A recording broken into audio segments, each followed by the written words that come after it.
though they have the guns, they're the one doing the shooting, but I feel they feel threatened. Right now, they guys,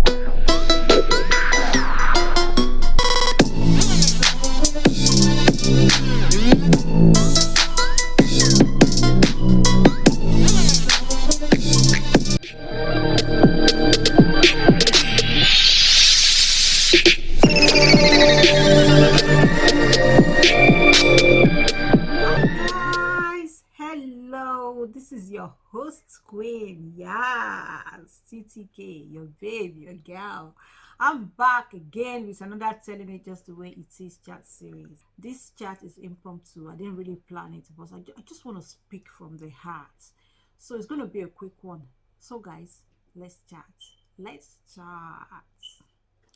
Okay, I'm just going to quickly talk about bringing awareness to the next generation.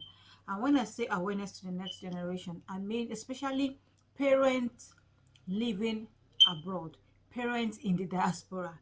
If you have like a teenage children or adult children or adult child, I think this is the time to educate your children about what is going on in Africa, particularly in Nigeria. They don't need to know the whole history of Nigeria, but they need to know some things, because sometimes I feel this fight we've been fighting, or our youths have started fighting, might need to involve the generation in the diaspora. We do not know how long this fight will continue. This fight for good governance, this fight for a good leadership, this fight for a good economy, this fight for a better Nigeria. We do not know how long this is going to last.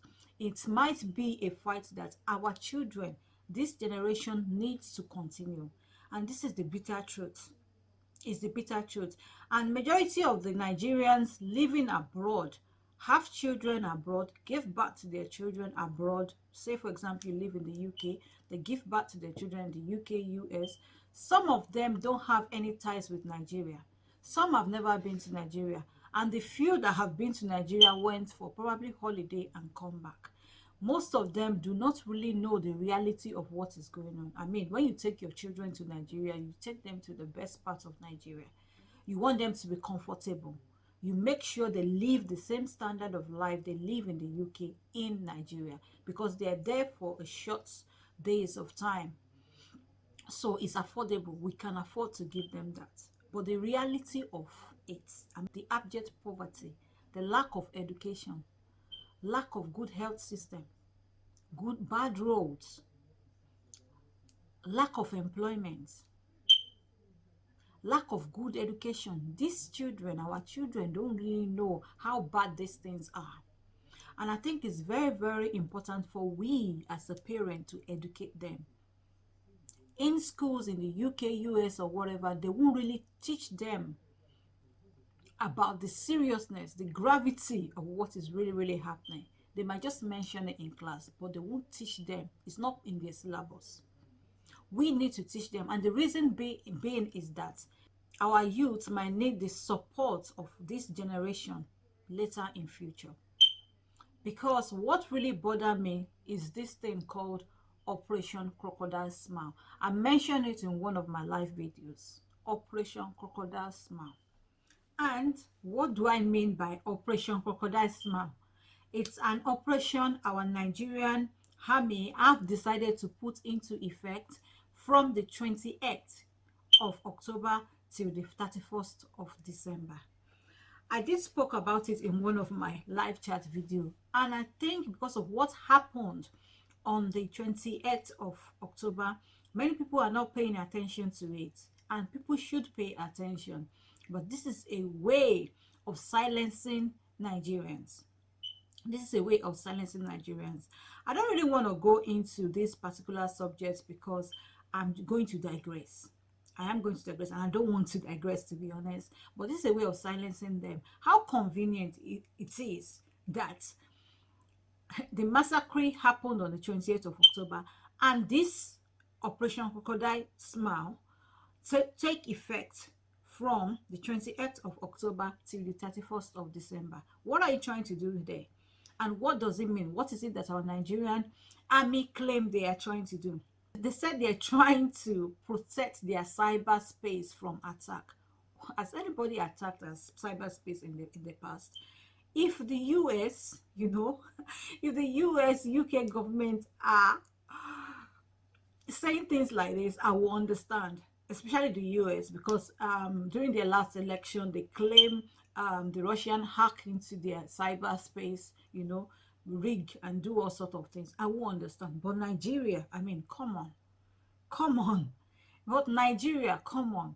Who is interested in our economy? Who really is interested in hacking? Hacking into what?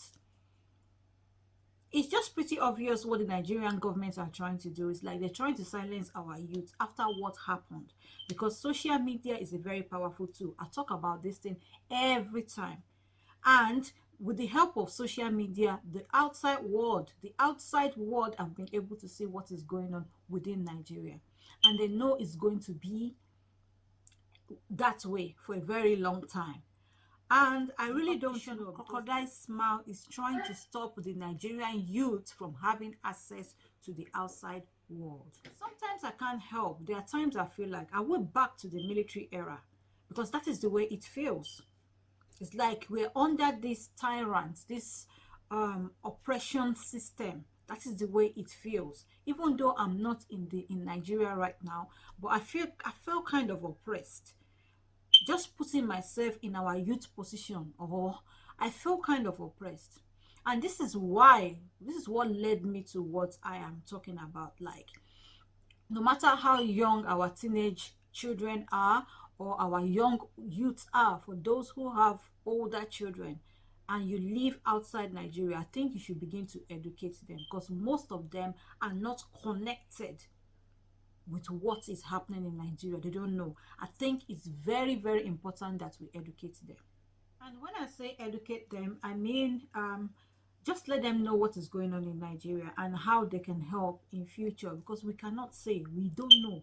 Even our residence here is not guaranteed. Yes, majority of us are holding the British or US passport or green card or whatever. Most of us have the resident permit to live in this country, or the passport to stay in this country. But it just takes, I said it before and I'm going to say it again, it takes one supremacist for everything to change. You might find yourself in your country. You never know. You will never know. We have a generation that are disconnected from their roots. And I mean our children. We need to reconnect them, connect them back to Nigeria. I don't mean taking them to Nigeria in the physical, but I mean they need to be aware of what is going on. Because the fight we're fighting today might be their fight tomorrow. It's mine.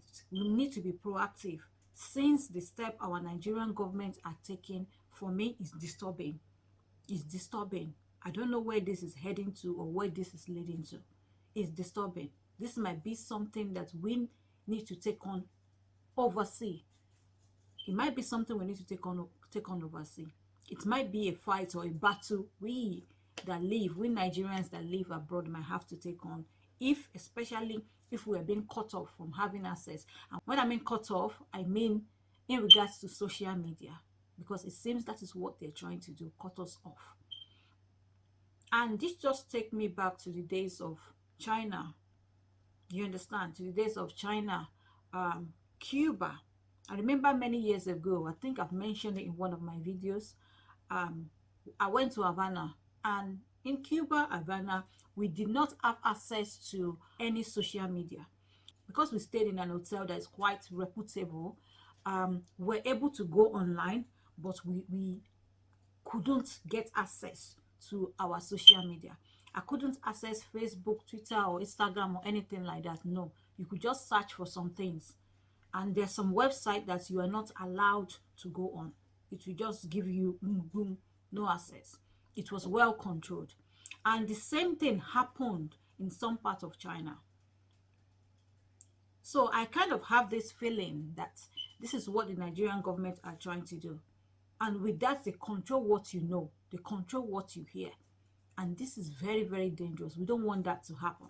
So I will say to you, in as much as I feel we should stick together, support one another, be aware of what is going on abroad. We need to carry our young youth along. It's very, very important. It's very, very important. I remember when I asked my daughter to follow me to the Nigerian NSAS protest, she was like, no, boring, she was not really interested. And I can understand that, but I had to insist. I insisted. Then she followed me to the NSAS protest. But do you know something? When she experienced the first like 15 to 10 minutes of the protest, she was like, Mommy, I'm not going home. I was like, let's go home. She said, I'm not going. I had to beg her to leave. She said, I'm not going. Then she began to ask questions. And that was my opportunity to fill her in. Even though they saw some things online, those disturbing images, disturbing videos and stuff, she saw all those online. She kind of know the general stuff going on in Nigeria, but I think she needs to know more, and she needs to know why we're fighting, and she needs to know that there's a possibility that they might continue this fight, this protest. So that was my opportunity to educate her. If not, I understand how they are. They're not interested, and you can't blame them because they didn't grow up there. We grew up there, went to school there. We are aware of what is going on in Nigeria, so we know the gravity of poverty.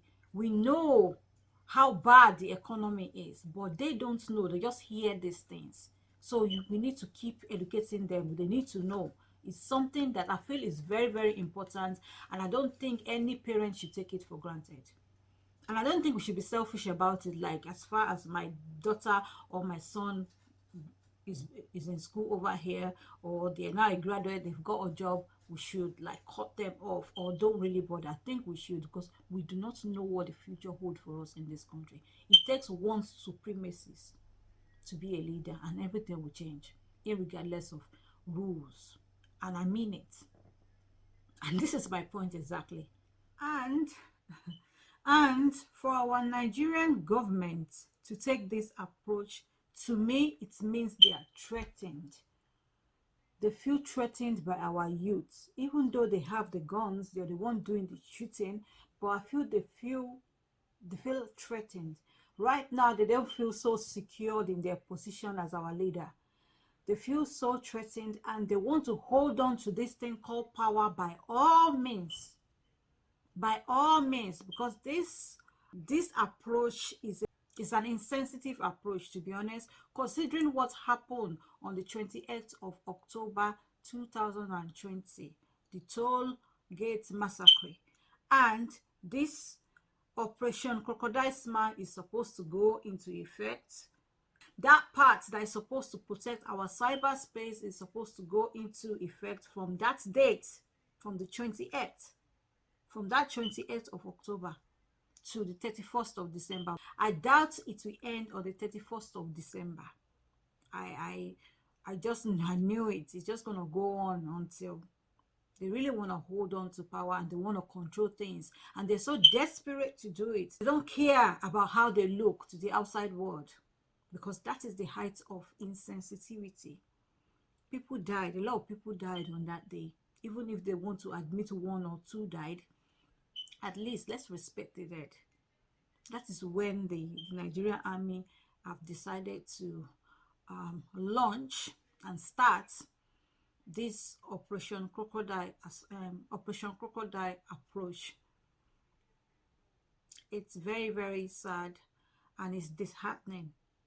Anyway, I personally think the Nigerian government should focus their energy on what is really, really disturbing the country. The likes of the Boko Haram people, they need to eradicate them.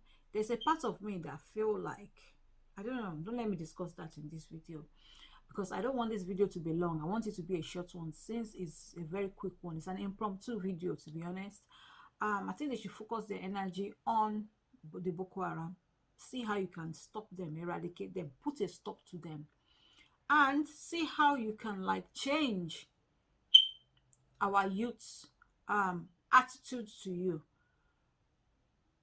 See how you can gain back our youth's trust, because now there's a lack of trust. They don't trust the Nigerian government, And the only way you can do that is these things that were expected of you that you have not been doing. This is the time for them to do it, to fulfill their promises. Remember all those juicy and nice promises, those attractive promises that got you the votes? What happened to them? Things like stable electricity, good health system, employment, good education. The education system in Nigeria is bad. Unless you have money and you can afford a private school, it is bad. And things that are vital, that are very important to them, to these children to learn, have been taken off their syllabus. Things like social studies, history, the history of Nigeria and all that. Anyway, that's a subject for another day. Guys, I don't want to take too much of your time. This is a call to the Nigerian parent who lives abroad. Parents that live abroad in the US, Germany, Australia, Ireland, Dublin, Italy, whatever part of the world you are, as an African, as a Nigerian, educate your children. And I mean your adult children, your teenage children. Begin to educate them. This fight is not just the fight of those who grew up in Nigeria. Because right now, I see a generation that has disconnected from Nigeria. We need to make it happen. This fight we're fighting today might be their fight tomorrow. We don't know what this country holds for them.